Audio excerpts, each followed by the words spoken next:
Welcome to the Little Bit of Life podcast, where we talk about what we think but don't always say. Settle in, get comfortable, and let's dive into today's episode together. You're right where you need to be.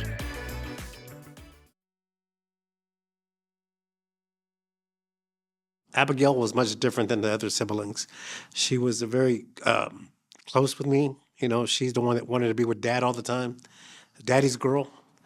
I've got, 4 children, but she's the closest one with me.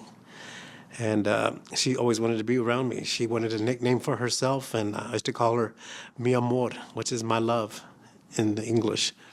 And Abigail just had, we were a lot alike. We liked the same food.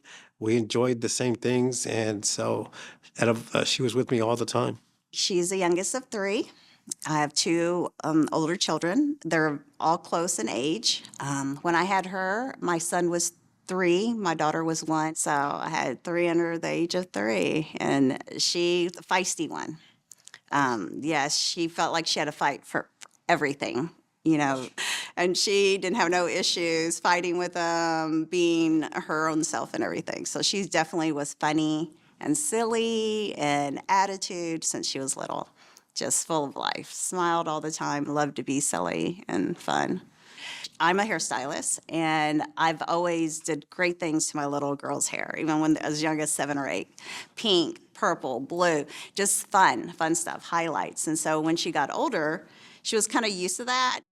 The last 2 years of her life, she shaved her hair off completely.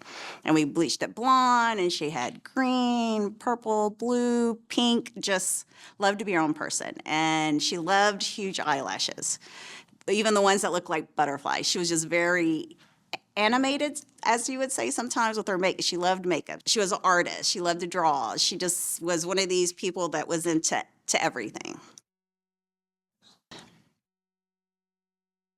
I just feel like social media is the downfall of a lot of children, and they get in middle school and the kids be mean, cruel. And she was different, she dressed different. She looked different, just didn't care.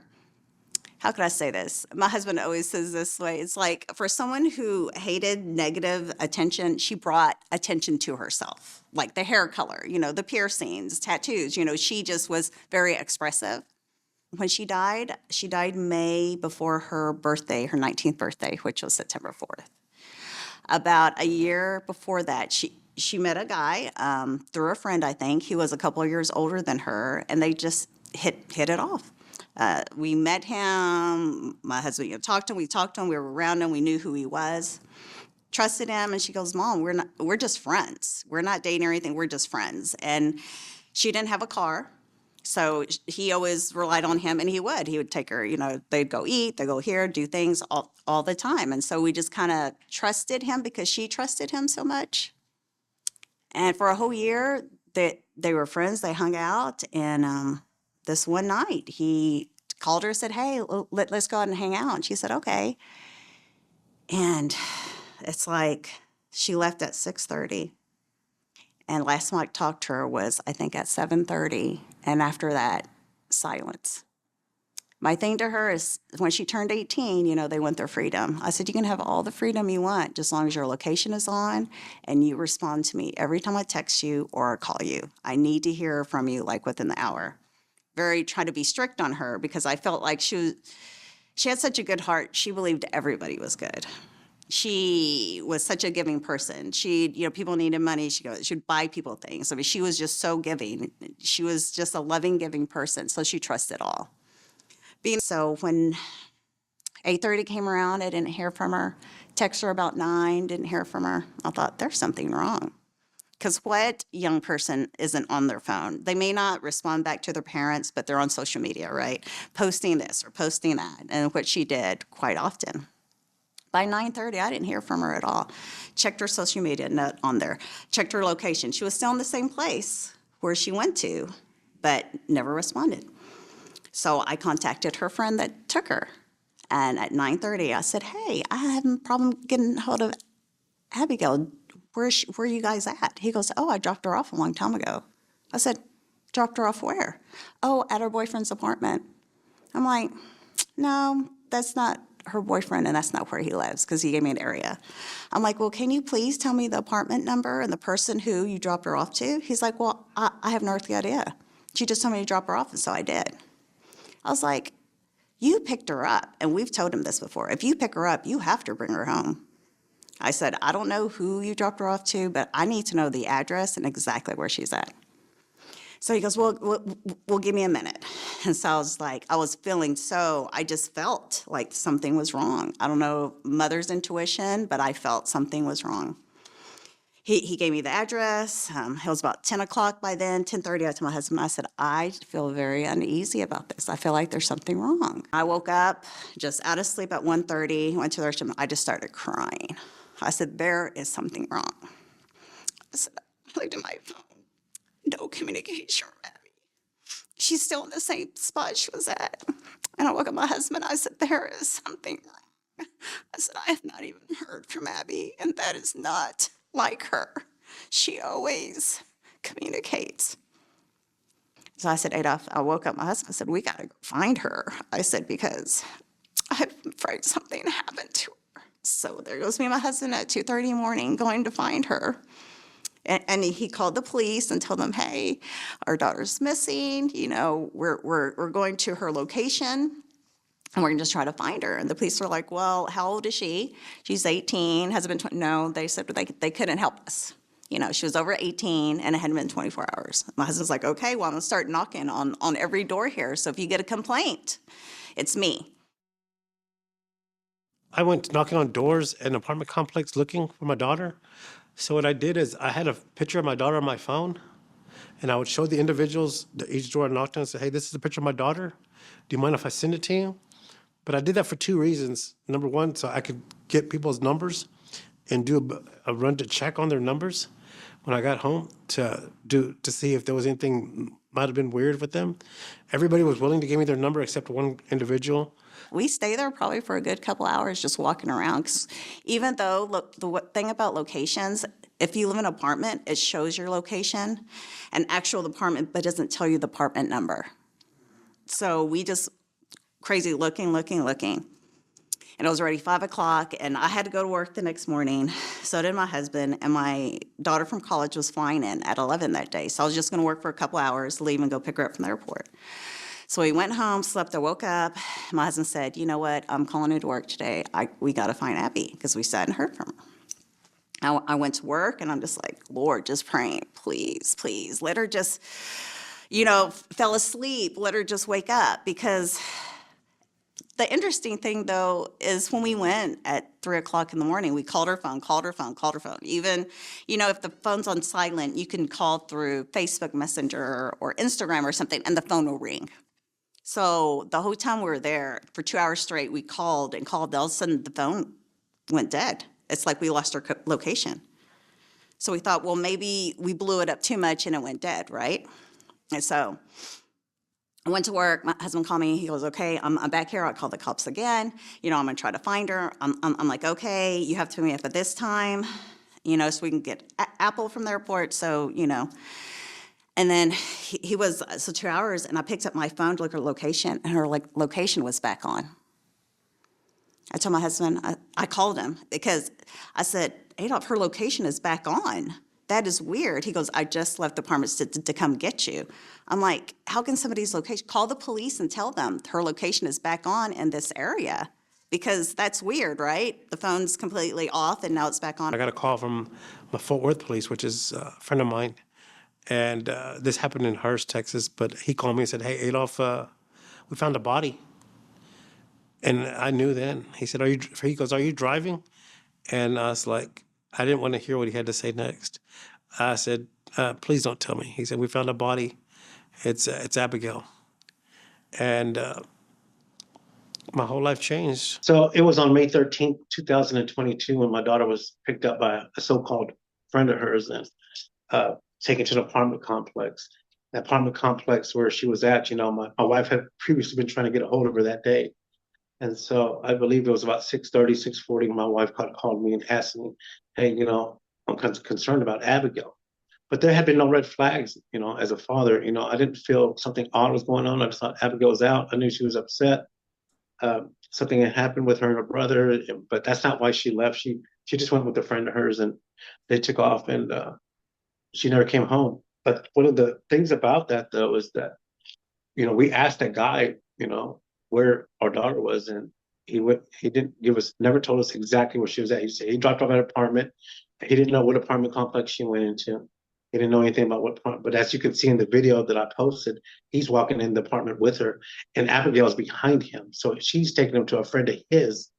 Abigail wasn't taking him to her friend. That guy knocked on the door, and Abigail she would be dead, we would say about 7 p.m. that night, because that's when she stopped answering her phone. There was no more messaging on her phone, no more posting on her phone that day. And so we know, the police weren't called until 11 a.m. the following day. So my daughter had been dead on the floor for that length of time in an apartment full of people, and nobody did anything. And I'm sure they were scared. But then we have laws, right? There's a law that protects individuals that if you call for help for an overdose, there's 3 factors, though. You can't be the person that sold it to them. You can't have a felony, and you can't have used that law within the last 2 months or 3 months. And it just killed me because her friend, I texted him that morning and said, she still isn't home. I don't know where she's at, but you're the last person that was with her. So I just want you to know that we're calling the police and you're going to have to talk to them.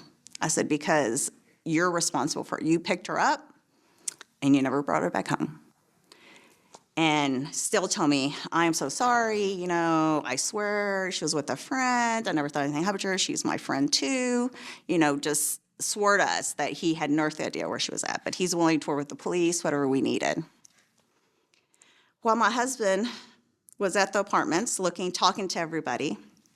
After we found out she had passed, we're at the apartment. My husband called this lady that was very helpful to him at the apartment and said, I just want you to know my daughter had passed. She goes, it's interesting you call me because I have a video to show you. She lived directly across from the apartment that my daughter was at, and the video showed her friend and her walking into this apartment together. So he lied to us the whole time. He knew exactly where she was at. I talked to him at 9:30, and he left the apartment. He left the apartment, and then I talked to him minutes after he left the apartment. And something inside me thought, if he would have just called us, we could have saved her. We could have, if something happened, we could have done something. But it's so heartbreaking for a parent to know that your child died somewhere else, and that she died in a room full of people who didn't even care about her. Months later, we got her autopsy and showed that she was laying there for almost 11 hours straight, already dead. And as a parent, you think she died in a room full of people who didn't care to check on her, to make sure she was okay. Nothing at all. Just let her lay there for hours. And that's the worst. But my daughter's death it's just been devastating to our family. It's, I think Toby Mack, I believe he said it the best, it compresses us. We've never been so low in our life, but we'll never get higher than this anymore. We'll never be the happy that we used to be prior to my daughter passing away. Mm-hmm. And in saying that, it just devastates me that, I want to be happy. I want to be normal, and I can't. I want to be joyful. My other daughter that I have, I got another daughter named Apollonia, and she's done so much success, and we're so proud of all her achievements. And it's I can't even be there and be proud for her in that way, because I'm so devastated from the loss of my daughter. Even though I am happy and I am grateful, and I am happy, of all of her accomplishments, I just wanted to feel better about it. If that makes any sense? Yeah. You're almost stuck in time. I've talked to a lot of families and parents.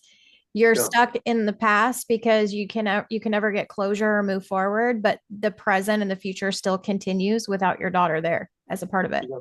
Yeah, that's a good way of saying that. Yeah. Mm-hmm. And as we both know, and I believe we both share this, we're both our faith in Christ. We both believe in Jesus Christ. We're both Christians, and that's one connection that we've always had. We've always talked about God and and how God would guide us in whatever situation that we're going through in our lives. And I believe that He pulls for me, right? To come forward. It's okay to come forward. It's okay to not, if you can look, and if I could, pick up my phone real quick, and I'm just going to show you real quick.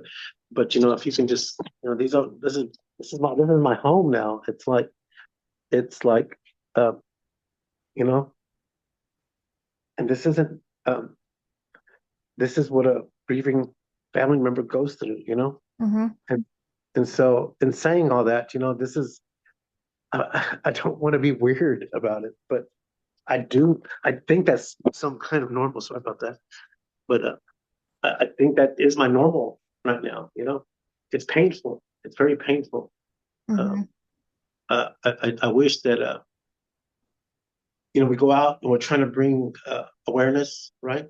And that gave me some kind of peace. I guess a lot of parents peace. If you go to these events, and you've been there with me, I mean, you've not only talked about it, but you supported me physically by attending one of the biggest rallies that they had in Fort Worth, in downtown Fort Worth. The rallies haven't been as big as that since then.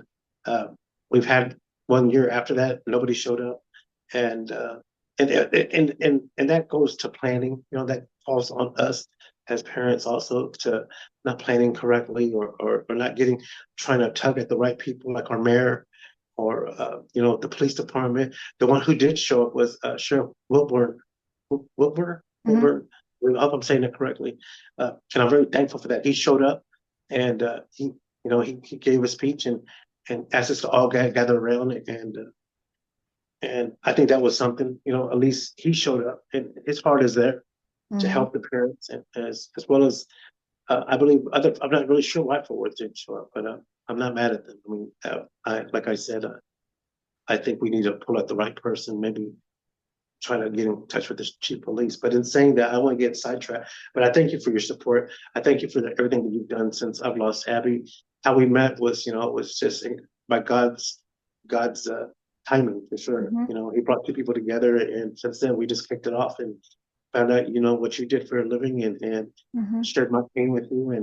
And this interview is kind of like 3 years in the making, right? Yeah.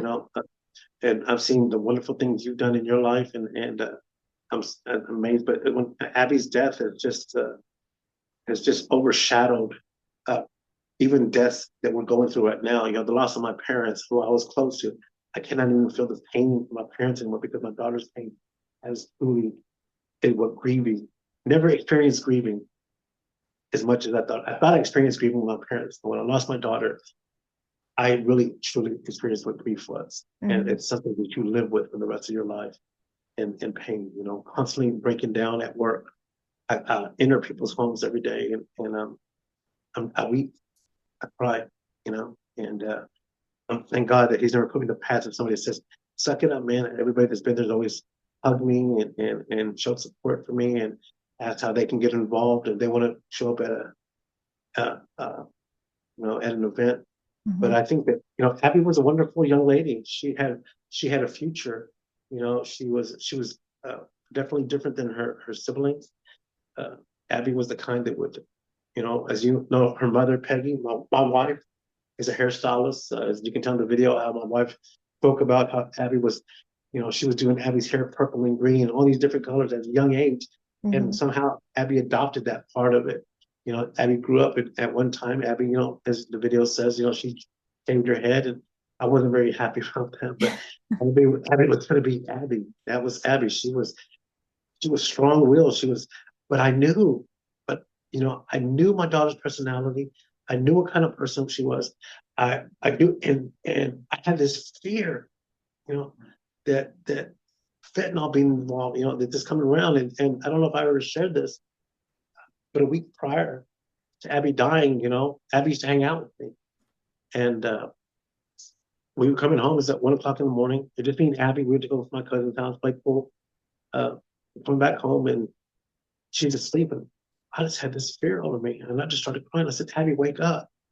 She said, "What, Dad?" I said, "Listen, you got to promise me that you'll never do these drugs again. There's fentanyl going around. It's killing people." And I said, "Got to promise me." She said, "Dad, stop crying. I'm not. I promise you." And that's one reason that I held on to that my daughter didn't do that willingly. You know, Mm-hmm. we know that she was given that. It's still under investigation. We don't still got details. The story that my wife tells is that we believe that there, just because of information we have, what we believe happened, it's we still don't know exactly what happened in that apartment that day. Uh, we may never know. But the fact that my daughter would be taking fentanyl on her own, I'll never believe. And so, in saying that, you know, it's devastating as a father. You know, I've never had an issue telling my daughter's story, but when Hearst Police Department they found my daughter, they marked it as a accidental overdose, and that was it. Basically, they weren't going to arrest anybody. It was a friend of mine who was the deputy chief of police of Fort Worth at the time, who was able to get my daughter as a missing person early in the morning. So because she was a missing person, he sent a Fort Worth police officer to where they found my daughter. He's actually the one that got to find out where my daughter was because he questioned the guy that picked up my daughter, and he found out exactly where she was at. When he got there, the Hearst Police Department wouldn't allow him to come inside the apartment complex because it wasn't his district. Well, this young man, very thankful for this, but he was able to go get a federal warrant. And when he came back, not one officer said a word to him. He walked right in, and I believe he's the one that searched the apartment, found the guns, found the fentanyl, found the meth, found the weed, found multiple animals, you know, guns. And so they went.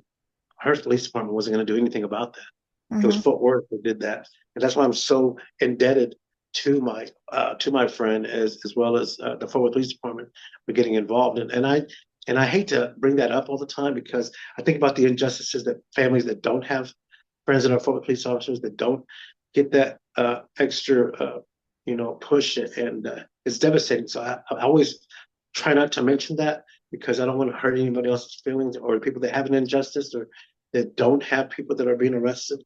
Mm-hmm. And so that bothers me a little bit, you know, but I feel that it's important to identify that who did find them, who did get the warrants to arrest this individual. We still don't know exactly what happened, what they gave her, what they didn't give her, we know nothing. All we know is she arrived there around 7:30 and alive, and after that, she died sometime after that. And we think it was quickly after that, because when the police came to investigate the people there, they said they think it happened the night before, which we know for a fact it did because of the medical examiner. So, and it was pure fentanyl when they found her body. I can't imagine what she was going through. You know, I asked drug addicts, you know, how do they feel when they do an overdose, and they said they fall asleep. So I can only pray that that's what happened to my daughter. She fell asleep, and as a father, you know, we don't want any pain to happen to your children. But the guy who took her there, he never got charged. The individual that did take her, that gave her the pills, he did get charged, but now he's incompetent for trial. According to the DA, he was given 2 fatal doses of that. But that was a week before she passed. Hmm. And it was like a week later she was gone. And if I had, you know, if I had all over again, I would never have gone anywhere, you know, let her go anywhere. But, you know, like you said, you know, I can't live in the past. I can't continue to beat myself up Mhm. for something I couldn't control. Yeah. And but I have not been able to deal with her death the best I possibly can. I'll take different avenues and to just sit there and cry like a baby. And my brother had to come pick me up off the floor the other day, several weeks back. You know, my wife had to call him and said, you know, I can't get your my husband off the floor. You know, my younger brother, who's about 6 something, comes over and just pick me up. I was just weeping like a baby. Put me in my bed, pick me up and put me in my bed. My younger brother, a grown man picking up a grown man off the floor. Just put me to bed. And everything's gonna be okay. Cried with me, made sure I was gonna be okay. My little brother Ricky, my brother Ray calls me all the time and just says how much he loves me. They text me this morning and said how much they care. My in-laws, my brother-in-laws, Paul and Jose, you know, and my mother-in-law have been there for me tremendously. You know, they show overwhelming love, and I don't know what I would do without my in-laws. They've been there for me. supported me, showed up at every event. And, it's not easy for them Mhm. to see uh, what I believe I used to be strong, but I'm broken now, right? But I'm doing the best I can. But I got to press forward in order to save lives. And that's my motive. Whenever I'm remembering Abby, turning my pain into purpose, and I'm going out speaking at different courtrooms, and what I'm going to try to get here in Tarrant County, what they're doing in Denton, where they speak to first-time offenders who got caught with drugs, Judge Burgess, Judge Hill, and there's another judge out there where they're allowing parents who lost their kids here in Texas to speak at these events, to speak in court to these first-time offenders with the hope that they'll take the program that's being offered to them. Mhm. And the program is if they succeed and the felony gets dropped, but before they can even take the program, they have to listen to our story. And I believe that we need that in Tarrant County. Yeah. And so I need to connect with some judges here. Yeah. But it's a slow process for me. I think You know? it's key for people that are listening. Today is the 3rd anniversary of her passing. It's something where everything just kind of lined up as it was supposed to. I think your daughter played a part in that because she knows, like, Dad, you have to do it today. Of all the times we've been talking for years, today's the day, and we made it happen. Yeah. But the reason I wanted you on to share her story, it's the family story. And so many think that when you hear a overdose, a fentanyl overdose, this is happening to families. You've had those hard conversations you did with your daughter, both you and your wife did, of, stay away from drugs and, even down to like sex trafficking and all of the things that, we're having to have those hard conversations as parents with children now. Like I never had those conversations when I was younger. That wasn't a thing. But it's affecting families. When you hear fentanyl overdose, so many people just think, oh, it's just somebody that lived on the streets. It's somebody that it has no connection to me. But families such as yours that are speaking out with that pain into purpose, you're connecting other families that are just like you. The grieving will last the rest of your life. You're showing a face of your child. A lot of these families, they're like, we had these hard conversations. Our kids knew to stay away from drugs. Our kids knew, like, to let us know where they were, their location, like Abby's was on her phone. You had a great family unit that fentanyl came in and destroyed. Fentanyl. I tell parents, the lesson is to educate young people. I think we're raised in a society where a lot of them think it's not my issue, not my problem. They go to parties, see kids passed out, drunk, throwing up, or in a corner, and they just walk out because they're like, not my issue. I don't want to get in trouble. I'm not going to call the police. I'm not going to tell anybody. I want a message spread that they need. Don't be that kid. You can save someone's life. Who cares if it's cool or not? Who cares if you're the tattletale? Or it could save someone's life. Because so many college students, so many teenagers go to parties and they see it. I mean, I know I saw it growing up. Thank God fentanyl wasn't around. But you go to parties, you see kids pass out or throwing up or getting sick, and people just leave. They're like, well, they're not my responsibility. I'm not dealing with them. And I just want young people to have their eyes open and to help. We're in a state where we've received a lot of money for self-harm, but we're not using fentanyl strips. We're just building more prisons. So Abigail's death, when she went to the apartment complex, when she was given there, we know she died in a room full of people, and nobody called for help. I don't want people to be in jail. I just want people to be forced to call for help for the individuals that's there. No different than if you're driving in a vehicle and you see somebody have a wreck. By law, you're responsible. But if you watch somebody have die of overdose, you're not related to them, or you didn't bring them there, then you're not held responsible. And so that's something we learned the hard way. You think that if somebody killed your kid and they gave them a pill, you think automatically they're going to jail? No, it's not like that. It's much harder to prosecute that individual. So we think that needs to be put in place. Maybe that'll help other young people to help other young people. Borders.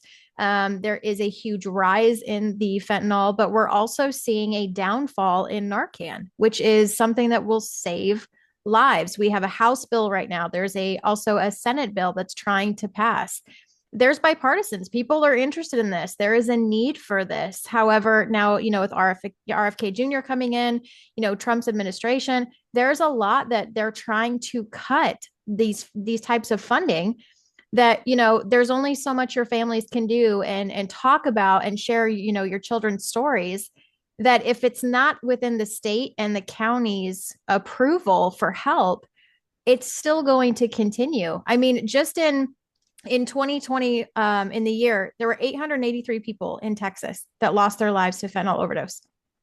In 2024, it's over 1,900. That number is multiplying so rapidly. 2020 was when people realized, hey, fentanyl is kind of something we need to kind of take a look at. Just in 4 years, that is a lot of families that are affected. And having you on and sharing Abby's story, this is something like you were talking about. It affects your entire family. It affects your marriage. It affects your relationship with your children. It affects how you're able to go on day to day. But I think the biggest question is, we're 3 years down the road. For people that are watching and listening that may not know Abby's story, do you have any form of justice in 3 years? As far as justice is, I would say no. I don't think anything's really changed. I talked to the DA, the district attorney, and if we're speaking about me in general, just the justice that Abby's death, if that's what if I'm hearing you correctly, then I would say that we know. We know he's still in jail, so that's a good thing. The guy's not out; he's not getting out, and the court's made it very clear that they're going to make sure that he will be held accountable. He would be made competent, is the wording. And it said several times, and the judge wrote that several times. He will be made competent to withstand trial. Basically, whatever reason he's pleading insanity, whatever reason that he's pleading insane, of course, they have to follow the laws and give him and reevaluate him. Whatever time frame that he has for that, the judge is to let him out. The judge is going to say, we're going to make sure that he's held accountable for what he did. And so I think with the laws that have changed, the Tucker law that came in I just feel like that, with the laws being passed, because of course nothing can be retroactive. That people that are charged for the murder, they can't go back and use the new law that just passed. It's not retroactive. But as far as justice, I would say no. We haven't had any justice. That individual that took her there, that dropped her off, that lied to us, he was never charged with anything. And it was almost like the Hearst Police Department begged me not to charge him. The detective was just like, hey, Mr. Alvarez, I just really wish that we get away from this person, individual's name. I'm not going to use his name because he's still living life. He just had a baby. He's living life. He left my daughter dead on the floor, and so we know that he was there when it happened. Because when he comes out, there's a second video where he comes out where he's got his hands over his head, kind of like, he doesn't know what to do. And by that time, my wife had called him on the phone, and the phone, I believe that the phone call that he's picking up is my wife asking where my daughter was at. He was telling her no, he didn't know. And so that was my wife that had called him. And so she was very adamant about that. No justice. So life without Abigail right now is just awareness. That's the only way I stay alive. And this is what I mean by that. I need a purpose, my purpose in life. It gives me purpose to bring awareness to speak at events. And you fought. That's the hard part. When you hear these stories, I mean, I was the very first one when I heard your story. I remember you and I were just standing and talking in person, and to hear what happened to your daughter, but to hear to hear how many people were probably around her, saw the interaction, had interaction, and never called. That is the huge issue that we're seeing of so many teens and young adults are thinking, I don't want to get in trouble. I saw something, I don't want to get in trouble. That's the biggest step that we have to take. But it's amazing to me because you were your own detective. You were out there, you were knocking on doors, you were showing photos, even in the video we discussed, you were giving your photo out because you wanted to obtain their phone numbers. You wanted to see who had interaction. There was a neighbor that had a Ring camera, so you were able to have footage of her going in and footage of that individual coming out without Abby there. When we see all of this, and on TV, and you see the detective work is not there. And it's a slow process. And I have to commend you you were your own detective, you and your family. You were Yeah. not willing to stop to get answers because they weren't moving. And when it comes to an overdose like this, and you know something's wrong, time is of the essence to get information. Yeah. And it's weird that it's funny that you say that, because the detective in her said that, you're the most active parent is involved in their child's overdose death. Nobody has been. He even got to the point where he couldn't talk to people. He was like, "Mr. There's nothing more I can say. You have to go through my sergeant now." And the sergeant and me had a relationship where I talked to him, but I built a relationship back with the other officer when I went back, and we finally met. And I didn't apologize for being calling him and asking him every day, "Hey, what are we going to do about this? Hey, I found out some more information." Give him as much information we could give him about other individuals that we found out that were there, that were present. Uh, uh, it's just really weird. I think that everything happens for a reason, right? Mm-hmm. And so, but at that same point, the wanting somebody to pay for the death of my daughter is all we had in our heart. We wanted somebody to be held accountable. But at this point, we're at, our faith is in Christ, and I have to come to a point where I have to release myself from that and allow. And vengeance isn't mine; it's God. But that's the scripture. I can't but try to press this officer, who's probably at this point, at 3 years, probably got 30 other deaths that he's investigating at this point, right, or more, unfortunately, probably more than that. I'll be honest with you. And he just, it's just a quick talk. Now we talk a little bit and we hang up. It's just. But even then, he's like, "There's nothing I can do." That's our last conversation, which was about a month ago. He's like, "Mr. Alvarez, at this point, you have to go to the DA. I don't know what else to tell you." I said, "I don't, I have to go to the DA." The DAs, they're waiting for this, for the outcome of this insanity plea that the defendant has pleaded. Mm-hmm. So that's where we're at. It's important to have you on to share because I think so many families just get almost overwhelmed in their grief. They get overwhelmed in the guilt process of what if I said something different? What if I didn't allow my child to go here? What if? Yeah. And I think it's important because here we are 3 years later and you're still doing that. It's not something that's going to go away. You're still fighting for answers. But it's also something to have listeners, if you know somebody who's gone through this and a family, our lives still continue on, but yours don't. Yeah. Your life will never be the same. So check on families, really be an active participant, see how things are going, but also still understand, like you said, your other daughter is having these amazing moments and these great success stories. But in the back of your mind, you're sitting there always wondering, well, where would Abby be now? What would Abby be doing now? And that's never going away. I wanted to share something with you. Yeah. Because this morning is her 3 year and I'm all about signs. I'm all about things happening. This morning I was kind of having a slow morning, was preparing for this, knew we were doing this. And today's very heartbreaking, but it's also very special. And I had my Google, I just said to play some form of music. I always do in the mornings. And the song was Mi Amor. Well, yeah. So when it came, I was like, oh, Abby's here. She's trying to say, Yeah. keep going, Dad. We're doing a good job. So It's funny that you said that, because how the conversation happened is like, Abby said, "Dad, everybody has nicknames, I want a nickname for me." And it was easy. Mi amor, my love. And that's something I'd always call it, mi amor. She wanted that a nickname for that. It was new, something that happened between it. And of course, I didn't use it as much as I would. As much as I would be yelling at Abby sometimes. But she was just she deserved.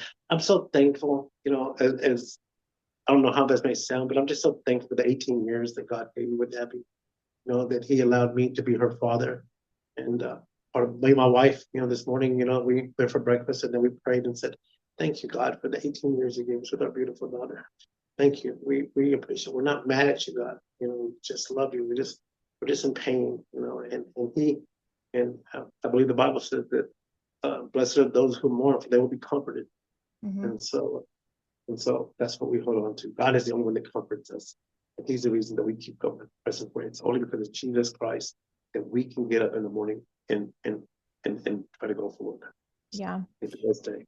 You've been very strong and very open in talking about her story. But you've also connected with a lot of families. Do you find that that's really helped you heal, so to speak, or does it just more distract you with a purpose so that you can help others in the future? Well, you get involved in these groups, and the groups are great. TXAF, North Texas Fentanyl Coalition, uh, you know, PF3, which is Misty Green, which is her daughter Cheyenne's birthday. So me and Misty, we have a special bond together. It's the day that Abigail passed away, but by Cheyenne being her birthday, she's gone too. It's almost like death and then life after death. Mm-hmm. There's life after death. And so, we have to hold on to that this is temporary. But as far as being with other families, it does help. Misty has helped me a lot. She has been very, she reaches out to me. Matter of fact, she texted me when I was on the phone with you. I just seen her text pop up, and just, we share each other. We show each other support, and she's been there for me a lot. Stephanie Hillstrom, she's been there. So many other parents that have been there for us. Stephanie, even Stephanie Rowe, and you've got Sharon Rowland, of the one that's over the courts in Denton, Texas, who always has those events that are out there that you joined me in. I believe a couple of times. I believe you've been out there. Mm-hmm. But yeah, it connected with some really good people, because I was at my end. I don't know if you know this, but after having done, I wasn't going back to work. I'm not going to go work. Work was the last thing I'm going to do. I'm not going to do anything. But I'm sitting here at 2 a.m. in the morning, I'm thinking, God, I need more. I need more food. I can't do this myself. I just need something. And I looked down, and there was my first event, an event where families had lost their kids to fentanyl. And it was Tina Neal that had it in Grapevine. And so we went out there, and I told my wife, we want to go. And I see all these kids that had died, pictures lined up, posters, galore of just children, that had died. And I met some really good people out there. Opie, Frankie, Christina, which we became friends. And it's just, it's really important that we stay connected. They've impacted my life and helped me through some tough times, and I hope that we've done the same with them. But the reality of it is that that helped me, because I was at my end. I didn't, and when I say I'm at my end, it's just that a parent doesn't want to do anything to themselves. But we just had a mother, Chanel Grossman, I believe is her name. Her grief was just so hard for her, and they found her in the woods, passed away. Mm-hmm. And they never did, of course, we never asked, but the grief was just too much for her. Yeah. I consider it to be a broken heart, Mm-hmm. and so we have to be connected. There's so many, we're fighting for parents. Remember, we're just a portion, a group. There's so many parents that aren't involved. That I got a good friend of mine who lost a child recently to fentanyl, and I just want to be there for them, Mm-hmm. So I don't, I try to make it as hard as it is for me. I try to be there for other people as much as I can. Yeah, I think that's important for those that are listening who may have not just maybe they didn't lose a child, maybe they lost a grandchild. It could be a niece, a nephew. This impacts families as a whole. And I think it's important for listeners to know you're very strong in your voice. You are able to make changes. You're able to heal through the process with other people who understand what you're going through. And it's something where, seeing the parents come out, you form this connection. And I think it is a beautiful thing, because in grief, you are able to find a connection. You're able to find a sense of community, and you have that space where you're able to share about your child. So many people don't understand in grief, the process the healing process is talking about it, sharing. There could be a moment of like, oh, I remember when Abby did this, or I remember when we went here, or in normal society, so many people just think, okay, well, you have to move forward. There's no moving forward. You're not moving backwards. You're not moving ahead. You're living. That's the easiest way to put it. You're just living. So I wanted to have you on this episode so that parents can listen, or families can listen, and know that your voice is important. You have a space in the community. You have safety in your community. But also, again, we're 3 years into this. There's still no justice. It's a waiting game. So I'm very honored to have had you on. We have many clips of different documentaries that you've been on as well to share Abby's story. And we'll stay very close. I want to keep an eye out on what's going on in your whole entire family. Very honored to be your friend, to know you. And I think what you're doing is truly amazing in keeping her memory alive. She's here today. She showed up this morning to tell us it's time to keep going and keep sharing. So thank you so much. Thank you. Thank you for having me.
Thanks for tuning in to another episode of Little Bit of Life podcast. Don't forget to leave your feedback over on YouTube. Hit that subscribe button, and we'll see you next time. Until then, take care and keep showing up for yourself.